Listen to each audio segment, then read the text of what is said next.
Autor de cuentos fantásticos, creo, para empezar, antes de leer el texto, que es importante conocer la tradición literaria. Es decir, si una persona va a dedicarse a crear cuentos de género, llámese fantástico, horror, o decadente, o extraño, uno debe conocer, ¿no?, qué se ha escrito antes. Eh, Cuando uno revisa qué se ha escrito antes, de inmediato nombres aparecen como de repente Clemente Palma o de repente Ventura García Calderón o más autores. Pero con el libro que nos comparte hoy Helen, encontramos todo un universo de autores que en mi caso no eran tan conocidos. Entonces quiero comenzar con ese punto, ¿no? Con el punto de la cantidad de autores que se rescatan en este libro, de autores y de autoras. Por ejemplo, hay autoras como Juana Rosa de Amezaga, o autores como Luis Esteves Chacaltana, o Hildebrando Floentes. Entonces, yo noto que hay, hay mucho por estudiar, mucho por investigar, y gracias a este libro se recupera, se rescata, como bien decía Tania, ¿no? Se rescata una gran cantidad de textos y textos de gran calidad. O sea, no son textos que de repente uno coloca por, no sé, ¿no? Por completar, sino son textos de gran calidad. Otro punto es lo que planteaban en cuanto a cómo a veces solemos encasillar a un autor en un movimiento. Por ejemplo, algunos dicen que tal autor, como pertenece o como se suele vincular al realismo, debe escribir textos realistas. Y no funciona tanto así. No es que un autor solo escriba un tipo de género.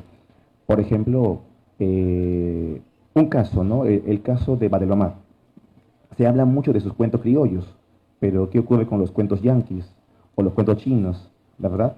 Entonces, igual también, ¿no? Con Mato de Turner o González de Fanning, se le suele vincular mucho al realismo, pero aquí vemos cuentos donde se menciona cadáveres o de repente cementerios o también lo extraño, ¿verdad? Entonces, por ahí también yo creo que el libro sorprende. Eh, Luego, lo que me parece también otro gran aporte del libro es que a veces uno como escritor quiere leer más textos, más literatura, pero no hay cómo acceder. Gracias a la investigación de Helen, podemos leer textos publicados en revistas, revistas que tal vez no están tan a la mano. Por ejemplo, Mundial o el Perú Ilustrado o Letras. Entonces, el hecho de poder tener un libro que te permite rápidamente acceder a estos textos es muy apropiado. Muchos cuentos son muy bellos en cuanto al lenguaje, ya pasando más a los cuentos, ¿no? Hay muchos cuentos con un lenguaje muy bello, muy adornado, tal vez propio del mismo modernismo de fin de siglo. Hay otros cuentos que más bien destacan por su lado imaginativo, es decir, cómo se crea esos mundos del más allá, qué hay al morir, de repente qué encontramos cuando uno cierra los ojos. Otros cuentos son más sobre sueños o visiones o alucinaciones. Hay también cuentos fantásticos, ¿no? Donde de repente ocurre algo imposible y así, ¿no? Y así. Otros cuentos hacen recordar a otros cuentos, como que hay tópicos que se repiten y eso es muy interesante. Por ejemplo, a comienzos del siglo XX solía estar muy de moda lo del espiritismo y esto de sentarse en la mesa y de repente convocar a espíritus, ¿no? Hay un famoso programa de televisión donde lo practican a nivel comedia, pero hay un cuento de Clemente Palma llamado Mors ex vita, me parece, donde también invocan, ¿no?, a un pariente muerto. Y hay otro cuento aquí en la antología donde ocurre lo mismo, pero en una versión más jocosa, ¿no? ¿Qué pasaría si convocamos a un muerto a Lima? ¿Cómo se va a ubicar en Lima? ¿Existen las mismas calles que antes? Un espíritu se perdería, ¿no? Entonces, creo que el libro toma tópicos y bueno, se vuelven a usar de una forma tal vez humorística o tal vez un tipo de parodia en todo caso, ¿no?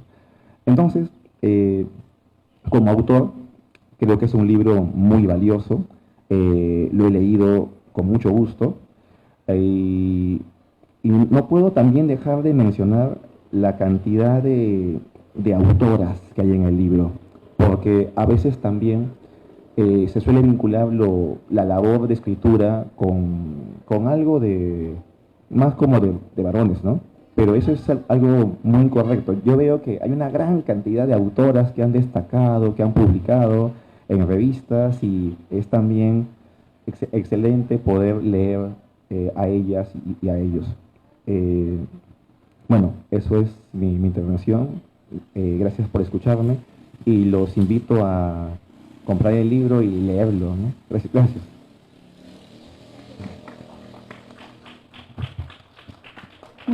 Muchas gracias, Jorge. Y sí tienes razón en dos cosas que dijiste, ¿no? Uno, que los cuentos no han sido puestos ahí para llenar un espacio. Han sido cuentos súper cuidados y súper escogidos realmente por Helen para que todo el libro tenga un solo eje, ¿no? Para que sea coherente totalmente. Y la otra parte es en que sí, hay muchas autoras mujeres, y eso es súper importante, ¿no? Porque al menos en Pandemonium siempre hemos querido fomentar mucho la escritura fantástica, ¿no?, de mujeres, y lo estamos haciendo en forma contemporánea, pero esa es la primera vez que lo hacemos en un rescate, ¿no? Entonces ahí también demostramos de que las mujeres siempre, ¿no?, desde el comienzo hemos escrito fantástico. Es más, está demostrado que las primeras que leímos fantástico también fuimos mujeres. Entonces de ahí también tal vez la escritura, ¿no? Y ahora me gustaría presentarles a la profesora Mariana Libertad. Ella es narradora, poeta y académica, especialista en estudios de género, pensamiento feminista y literatura latinoamericana escrita por mujeres. Entre sus libros de investigación destacan Sin cadenas ni misterios, representaciones y autorrepresentaciones de la intelectualidad venezolana, de 1936 a 1948, Premio Internacional de Ensayo Mariano Picón Salas de 2008. La loca inconfirmable, apropiaciones feministas de Manuela Sáenz, Premio Literario Casa de las Américas, categoría Estudios sobre la Mujer del 2014, y Éramos muchas, mujeres que narraron la Revolución Mexicana, mención honrosa en el 10º Certamen Internacional de Literatura Sor Juana Inés de la Cruz de 2019. En cuanto a su producción en narrativa, publicó los libros de cuentos Ni Magdalena ni Clemencia y Saura, el del 2014, Ciruelas y Chorizos de 2015 y 1974 de 2019, la novela Deambulando hacia la lumbre del 2010 y la obra de microrrelatos Azul y Celeste de 2019. Además, es autora de los poemarios Oscura Bisagra del 2017, El libro de los destinos del 2019 y La naturaleza química de las emanaciones del 2020. Bienvenida, Mariana. Gracias. Buenas tardes. Estoy muy contenta de estar aquí por varias razones. La primera es una publicación de Helen, a quien conocí hace ya algunos años y a quien me une una amistad literaria y afectiva, ¿no? Un vínculo con varios matices importante, y además porque siento que me di con una cara de escritoras a quienes he leído mucho y que no esperaba encontrármelas en estos registros. Siempre que me acerco a la escritura literaria de autoras latinoamericanas, creo que es una pregunta así obligada dentro de los estudios literarios, ¿en qué tradición se inscriben? ¿Qué edad? ¿No? Siempre nos quedamos con esa sensación de a dónde pertenecen. Y tenía más o menos claro a dónde pertenecían las autoras, y siento que aparecen en este libro y siento que están, siguen proponiendo sus problemas centrales, los problemas que le han preocupado, que les preocuparon durante todas sus carreras. Siento que siguen dialogando con una serie de discursos, de percepciones, de estereotipos sobre las mujeres, pero lo hacen desde una plataforma que no me esperaba. Entonces, fue muy interesante porque además eso me permitió abrir a las autoras y ponerlas en diálogo con otras tradiciones. Bien, yo hablo de la sorpresa más grande a la más pequeña con los 3 cuentos que llamaron particularmente mi atención. Hablo de la sorpresa más grande a la más pequeña, que no tiene que ver con el orden ni de publicación ni cómo aparecen dentro del libro, ¿no? La primera sorpresa fue Clorinda. ¿Por qué? Se llama su texto. Termina diciendo: las pupilas reverberantes, con el cristal de una lágrima mal enjugada, el cuchicheo de voces, los suspiros tal vez ahogados, tal vez echados al viento como el quejido de la pena. Todo allí era lúgubre, todos lloraban, y yo, reclinada en mi lecho de tablas, cubiertas con el vaporoso ropaje de una sábana, reía por la primera vez en la plenitud de la dicha. Reía al partir en mi lecho de tablas, porque lloraban ellos, porque reía yo. Clorinda, bueno, leerla en esta clave me resultó muy atractivo y sumamente desconcertante. Bueno, conozco los textos más o menos difundidos de la autora y no esperaba este diálogo con otra tradición. Por ejemplo, me recordó muchísimo una serie de poemas de Emily Dickinson en los que se habla desde la muerte o durante el entierro, en el que la mujer a punto de ser enterrada cuenta cómo desciende, ¿no? Me hizo pensar también en textos posteriores, en la obra bellísima de María Luisa Bombal, La Amortajada, ¿no? Y también en Nuestra Señora de la Sombra, de la escritora venezolana Blanca Rosa López, que es contemporánea con La Amortajada. Siempre me queda la curiosidad de si realmente hubo un conocimiento del texto de Clorinda, pero es claro que, al menos en América Latina, es una de las autoras que inicia esa tradición y no lo sabíamos, ¿no? Me parece muy interesante ver cómo este texto funda una serie de escrituras que, por supuesto, desde su especificidad y su significado contextual, muchas otras autoras latinoamericanas siguieron explorando posteriormente, ¿no? Pienso además en qué sentido toma parte de la obra de Clorinda si la leemos a la sombra de esto, ¿no? De esta visión de la muerte como liberación, como hecho gozoso, y es algo que, al menos en el caso de Blanca Rosa López y de María Luisa Bombal, estuvo muy, muy cercano al hecho de ser mujer en una América Latina que les era en extremo hostil.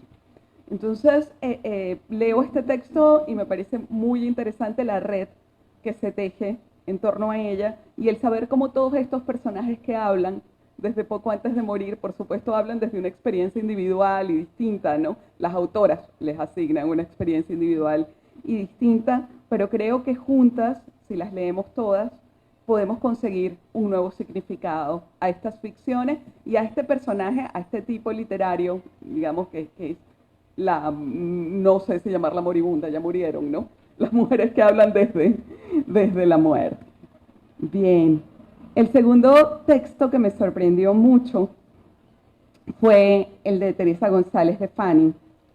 Hacia el final del texto dice: las confidencias que el general Lafuente hiciera el fingido fantasma nunca llegaron a saberse.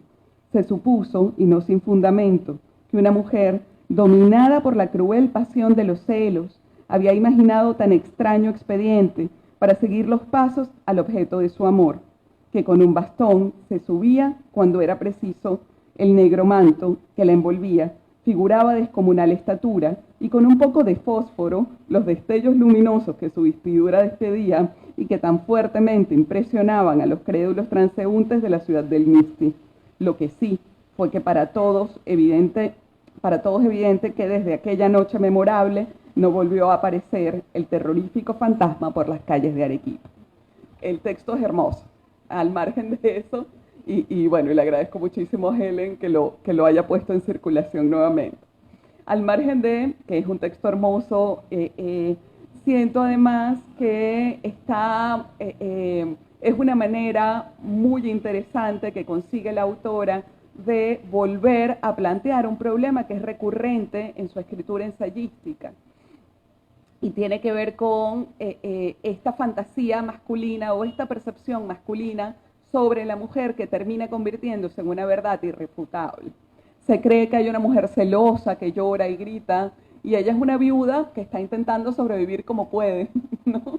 Dentro de una sociedad que veía la soltería con unos ojos terribles, ¿no? Si ustedes revisan la escritura, la soltería era vista como el peor destino, y ni hablar de soltería voluntaria.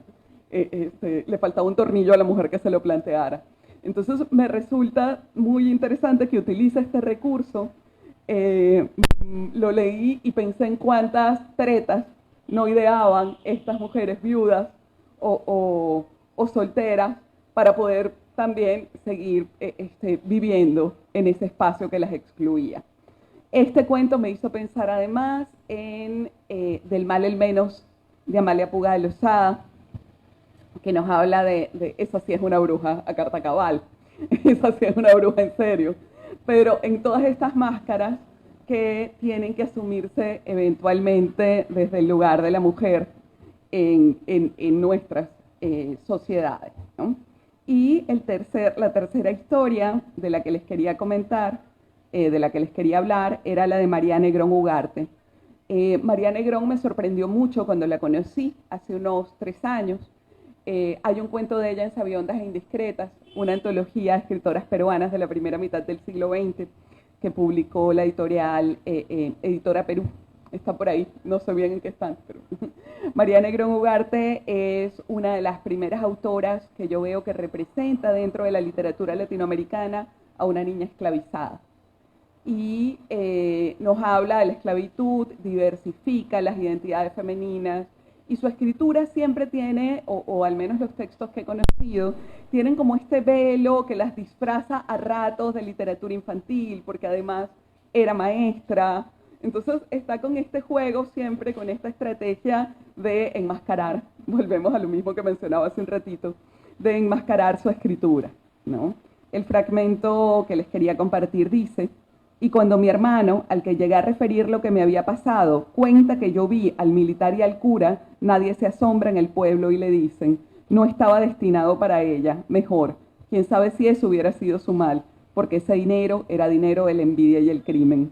¿Verdad que es increíble que nadie me hubiera contado la historia militar y del cura hasta después de aquella noche que pasé viendo visiones? Lo que no es increíble es que el dinero de envidia y de crimen lo hubiera convertido yo en pan rosa de alegrías para muchos seres tristes que conozco. Me gusta la voz de esta mujer, que es tomada por loca en un momento dado, porque ve algo que sí existe.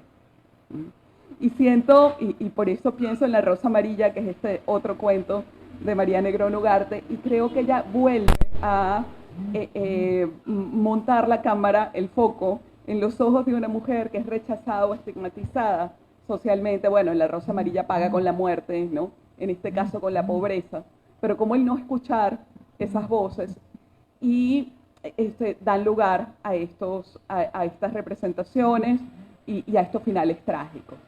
Creo que se nos abrió un mundo a quienes trabajamos con estas autoras al descubrir que apostaron por la retórica y por la estética de los fantasmas, expresar estas ideas políticas que ya habían puesto en circulación en otros lugares, porque este registro les permitía alcanzar otros lectores y otro perfil de consumidores.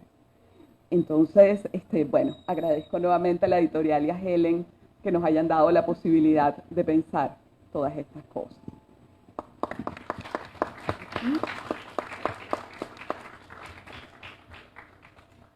Muchas gracias, Mariana. Ahora quisiera presentarles al catedrático Marcel Velázquez Castro, ensayista y tuitero, doctor en literatura latinoamericana por la Universidad Andina Simón Bolívar de Quito, profesor principal de la Facultad de Letras de la Universidad Nacional Mayor de San Marcos. Su último libro, Hijos de la Peste, publicado por Penguin Random, obtuvo mención honrosa en LASA en el Premio de Libros Académicos sobre el Perú del 2020, especialista en literatura e historia del siglo XIX en la región andina. Bienvenido, profesor.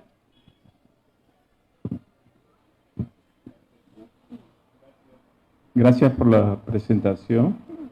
Estoy tratando de... Bueno, sí.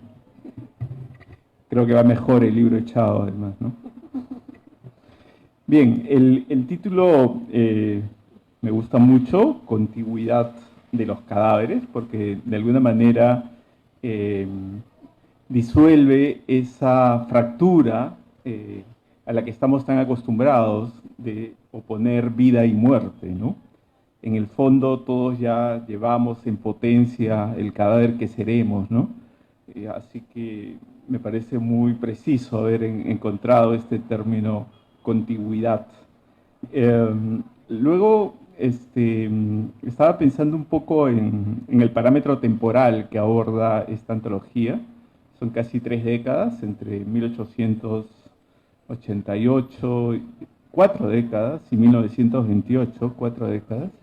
Y es un periodo que en los últimos años ha despertado mucho interés en la crítica, ¿no?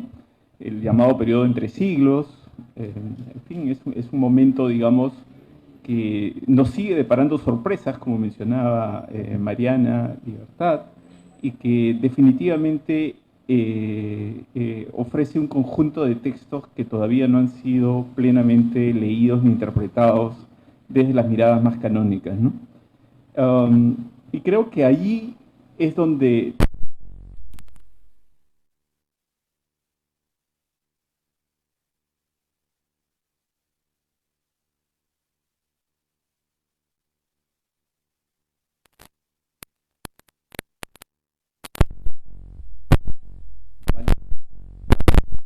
Dios a más allá de nuestra tradición, ¿no?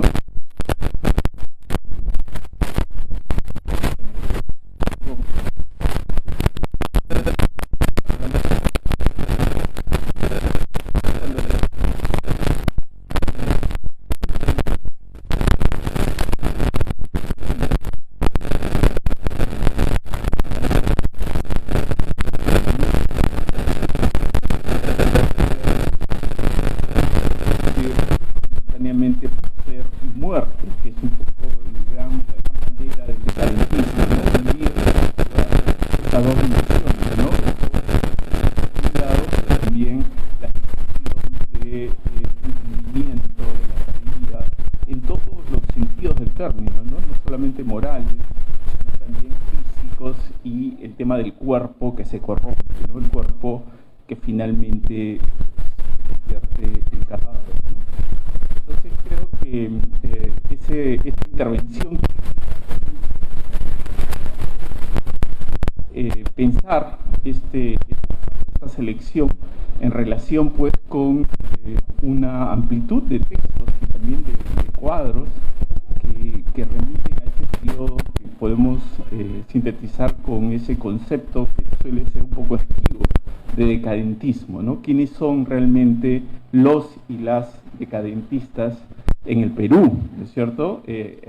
Y bueno, acá tenemos una primera muestra. A mí pienso que, como ha dicho Mariana, nos ofrece nuevas luces sobre autores que ya conocemos, pero sobre todo nos presenta también nuevos autores que son muy poco conocidos, ¿no? Luis Esteves Chacaltana, Humberto del Águila, por ejemplo, son para mí novedades totales, casi. José Ruiz Huidobro, ¿no? Y este cuento Pobre Fortuna de Lastenia Larriba de Llona, que se une con toda una tradición de otros cuentistas del siglo XIX que narran, digamos, los efectos de las epidemias en las ciudades, ¿no? La fiebre amarilla, se podría hacer un solo libro cuentos, digamos, que giran alrededor de la fiebre amarilla, que fue una epidemia recurrente en América Latina en la segunda mitad del siglo XIX, ¿no? Y en Perú fue particularmente terrible. En 1868 se llevó casi el 5% de la población de Lima, ¿no? 5%, ¿no? Entonces, acá hay un cuento de la Stella Rivas sobre la fiebre amarilla y, digamos, la muerte de un personaje que justamente sintetiza la juventud, el vigor, la belleza, ¿no? Un cantante italiano que de alguna manera es objeto de deseo por parte de la narradora y que finalmente va a ser arrebatado, digamos, por la muerte, por esta epidemia, ¿no? Entonces, esta idea además, claro, nosotros vivimos, ahora hemos tenido la experiencia de la pandemia y todos hemos convivido de alguna manera trágica, por supuesto, con la experiencia de la muerte, pero en el siglo XIX la experiencia de la muerte, y también en el periodo de entre siglos, la experiencia de la muerte era mucho más cercana, era algo que ocurría, digamos, primero que la esperanza de vida de las personas era mucho menor, había muchísimas enfermedades que eran mortales y que hoy son fácilmente contenidas con una pastilla, y todo eso entonces hacía, digamos, una presencia en la dimensión cotidiana de las personas de la muerte, que por supuesto se refleja también en la literatura, ¿no? Y por eso tantos cuentos que giran alrededor de la muerte, ¿no? Esta idea también de que la ciencia no tenía precisión para establecer en qué momento una persona había muerto. Y hay infinidad de textos pues, que tienen que ver con esto de la catalepsia, ¿no? O sea, ese estado de parálisis en la que quedaban los cuerpos, que muchos confundían con la muerte, los enterraban rápidamente y después descubrían que la persona no estaba muerta y que había querido salir del ataúd, la mayoría de las veces de forma infructuosa, ¿no? Entonces hay una serie de elementos de época que nos permiten situar estos textos, algunos de los cuales pueden parecernos fantásticos hoy, pero eran acendradamente realistas en el periodo en el que fueron escritos, ¿no? Porque los leemos, claro, desde nuestros parámetros, pero si nos sumergimos un poco en las condiciones sociales, materiales de la época, pues ese realismo emerge. También hay algunos clásicos dentro de nuestra tradición, por ejemplo, ese texto de Dora Mayer que no conocía sobre el Manchaipuito, ¿no? Esta célebre tradición que tiene varias versiones, está en Ricardo Palma, por ejemplo, ¿no? La construcción de un objeto musical con el hueso de una mujer o varón amado, ¿no? Ese es otro elemento que nos va permitiendo construir genealogías, articular, ¿no? Estos textos en diálogo e intertextualidades con otros de nuestra tradición y más allá de nuestra tradición. Creo que ese es el mayor mérito del libro, una invitación a la lectura y a pensar en múltiples claves una tradición que recién empieza a emerger. Y lo último, porque creo que acá la protagonista tiene que ser Helen, es el soporte material, ¿no? Los cuentos se publican en revistas y periódicos. Y ese es el nacimiento del cuento moderno, no está en los libros, está en las revistas y periódicos, como ocurrió, por supuesto, en otras tradiciones. Piensen ustedes en Maupassant, en la tradición también, ¿no? Y entonces ese trabajo de archivo sobre periódicos y revistas empieza a dar sus frutos y a mí me da mucho gusto porque es algo que yo siempre he impulsado desde la Universidad de San Marcos y también desde Pando. Nada más, muchas gracias por su tiempo.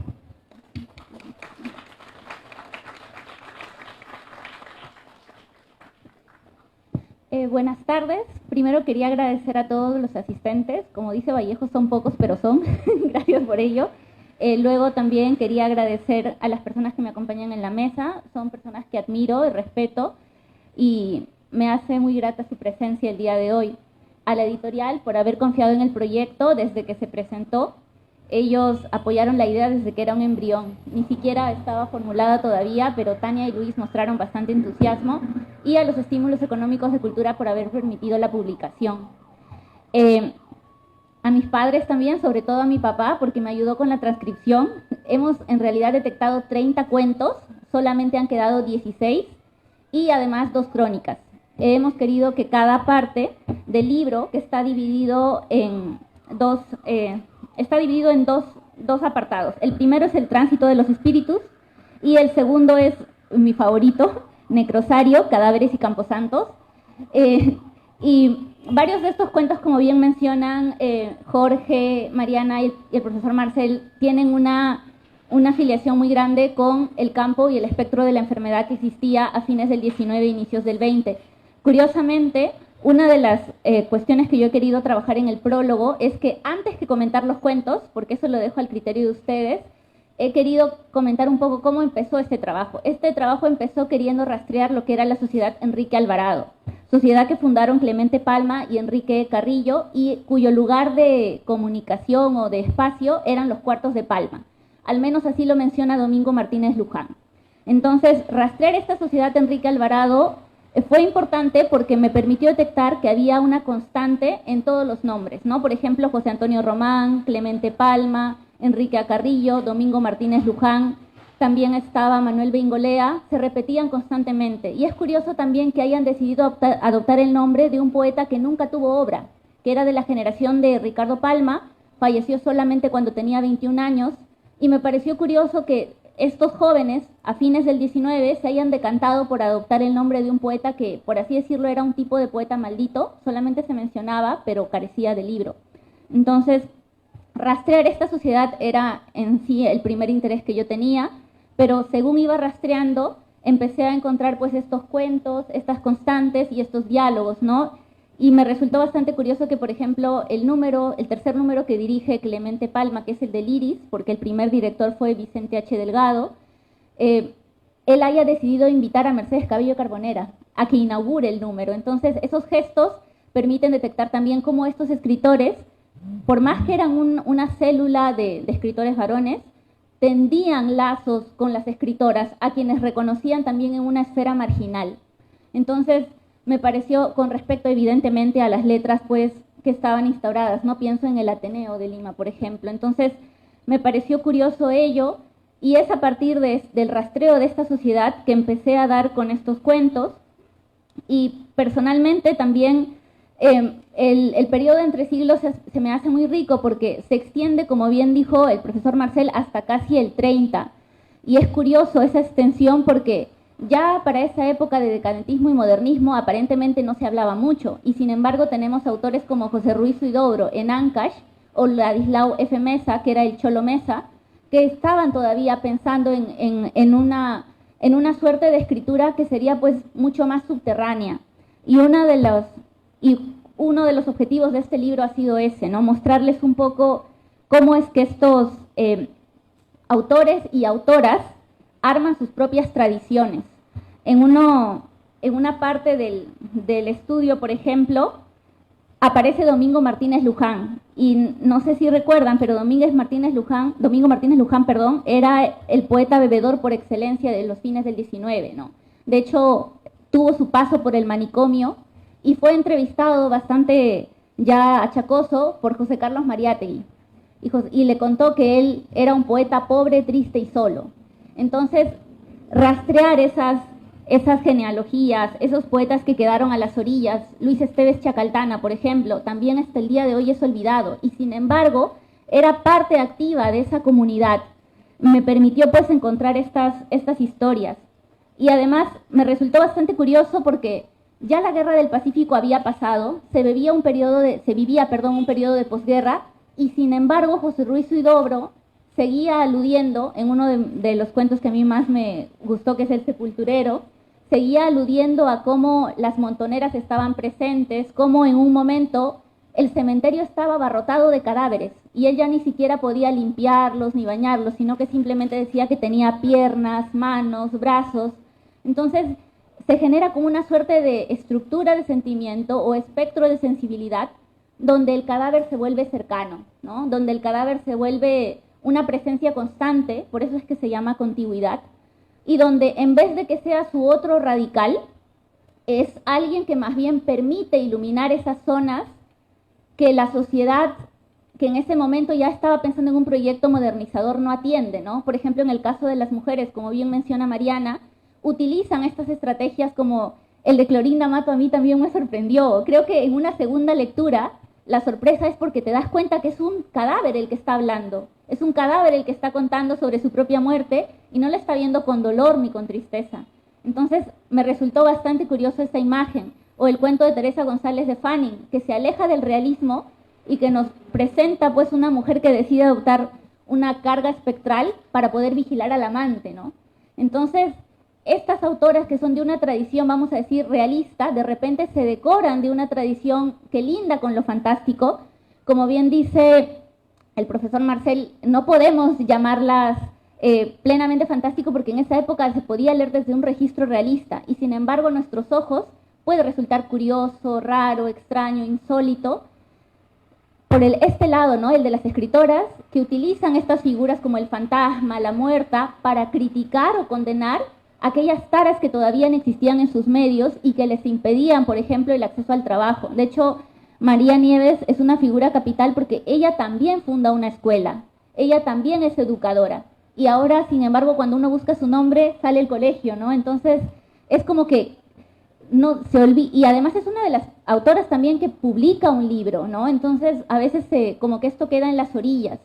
Y lo otro, ya cuando pienso en los escritores, es de que, por ejemplo, uno de acá, de las crónicas, una crónica es el Cholo Mesa, ¿no? Ladislao F. Mesa era una figura importante en el tránsito del modernismo hacia las vanguardias, y además, pues en su momento, y esto como chisme, ¿no? Se cuenta que fue quien le planteó una cachetada a Abraham Valdelomar, ¿no? Cuando le dijo, ya usted ha venido de su provincia a conocerme, y él le dijo, bueno, entonces recibe este puñete y di que te lo dio el Cholo Mesa, ¿no? Entonces, están como todos estos autores, no solamente de Lima.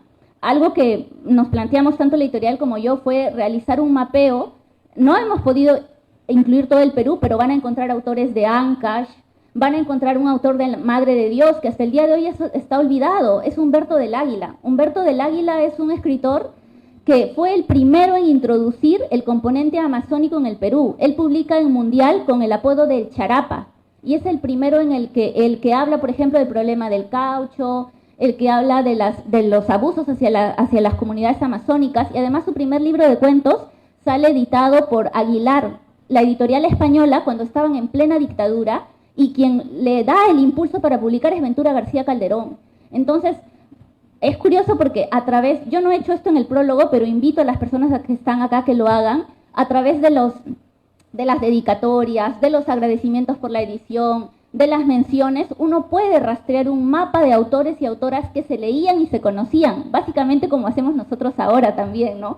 Era una red de soporte mutuo, de amistad sobre todo, que, por ejemplo, teníamos a Clemente Palma publicando en El Iris a José Antonio Román y dedicándole un poema a José María Barreto. Y teníamos a José María Barreto en Tacna, en pleno momento cuando Chile estaba en Tacna, publicando letras, páginas bimensuales, donde aparecía también Clemente Palma escribiendo, José Antonio Román. Entonces tenemos un diálogo fecundo y activo de autores y autoras que curiosamente, como bien indican acá todos los ponentes, han quedado un poco en las orillas. Entonces yo quisiera que con este libro se acerquen a esas orillas, para mí un poco purulentas y fantasmales, pero los invito y las invito a la lectura de Contigüidad de los Cadáveres. Muchas gracias.